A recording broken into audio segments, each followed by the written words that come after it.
Meanwhile, Minsu sat in the garden speaking with her mother over the phone. Her mother informed her that since the first part of her wedding, the traditional ceremony, was taking place that week, they had decided to travel to Seoul the following day to help with the preparations.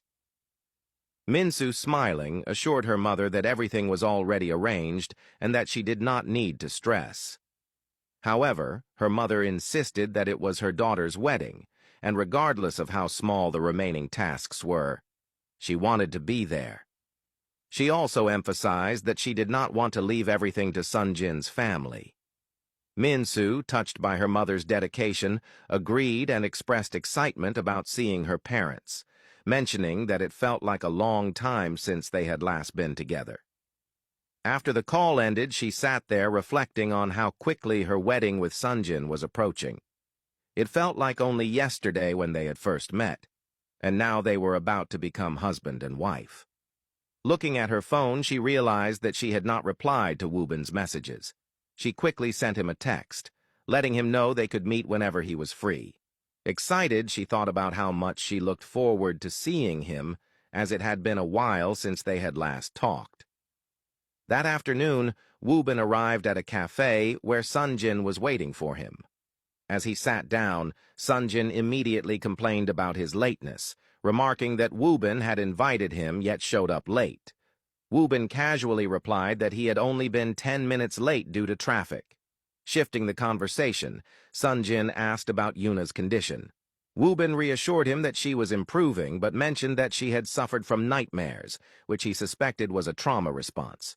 Concerned, Sonjin stated that he would arrange for her to get therapy to ensure the experience did not affect her well-being in the future. Changing the topic, Sonjin asked why Woobin had wanted to meet. Woobin, adopting a serious tone, expressed his lingering concern about Yuna's kidnapping. He suspected that she had been drugged and that someone was behind the incident. Sonjin, growing worried, asked if he had any suspects.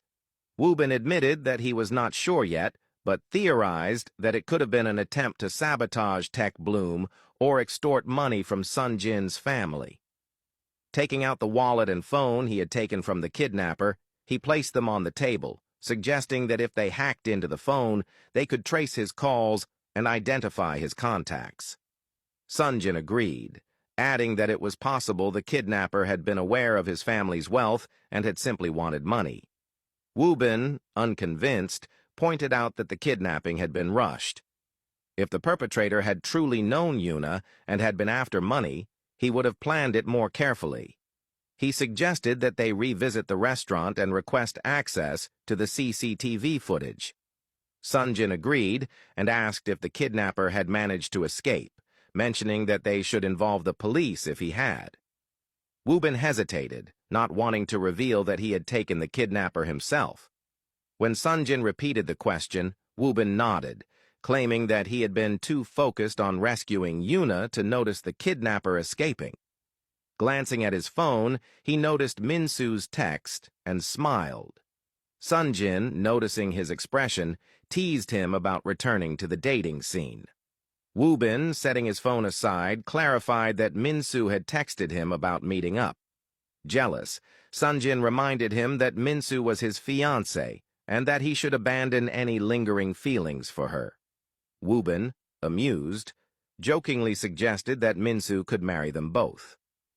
Sonjin, growing more jealous, playfully threw a napkin at him, telling him to back off and find his own woman.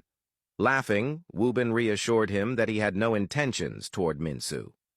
Sonjin, still curious, asked what he planned to talk to Minsu about. Woobin simply stated that it was between him and her. Standing up, he reminded Sonjin to keep investigating the incident and to return to the restaurant for the CCTV footage before walking out.